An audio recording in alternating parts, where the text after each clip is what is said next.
When I was pregnant with my first son, Cade, a little over 4 years ago, I listened to my body. I did what I had always done, and I felt like that was the right training decision for that chapter.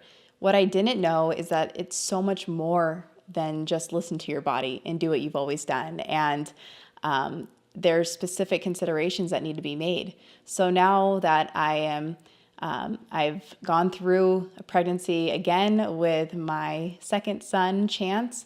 I trained completely differently during this pregnancy. I trained with intention, and it wasn't just about the baby's safety. Of course, that matters, but it was also about my health, my recovery, and my long-term fitness. I needed to prioritize that during this pregnancy, which means I needed to train in a way that would reduce my risk of having symptoms in the postpartum chapter. We've talked about diastasis recti, incontinence, and any other pelvic floor consideration. I've talked about all of these things in this course.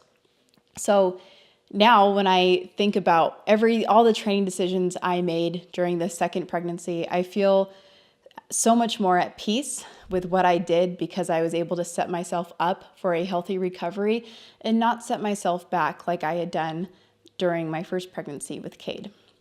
So my true intention was to train in a way that was just this ongoing deload chapter, I would call it. And we talk about that a lot in the strength and conditioning community. But for me, it was just sort of a matter of like taking a step back from what I usually do and the intensity and the load and the volume of what I do and toning it down so that I'm just maintaining and I'm lowering my risk of doing things that may aggravate any symptoms. Growing a baby is a big deal. And I have really big babies. So my body was changing dramatically during this chapter. And every day, every week, every workout felt different. And so it was kind of honoring that rather than just trying to maintain and hold on to what I've always done. It's not about proving anything during this chapter. It's not about going and trying to maintain a certain level of fitness that you've always had. It is appropriate to take a step back. And that's not just modifications, right?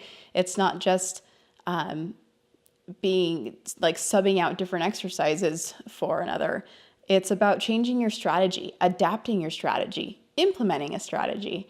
And that's something I've talked about a lot in the course, Pregnancy and Postpartum Athleticism, in particular, Chapter 6, where I talk about risk versus reward and how our strategy really matters for this chapter in order to set up our postpartum recovery and not set back that chapter.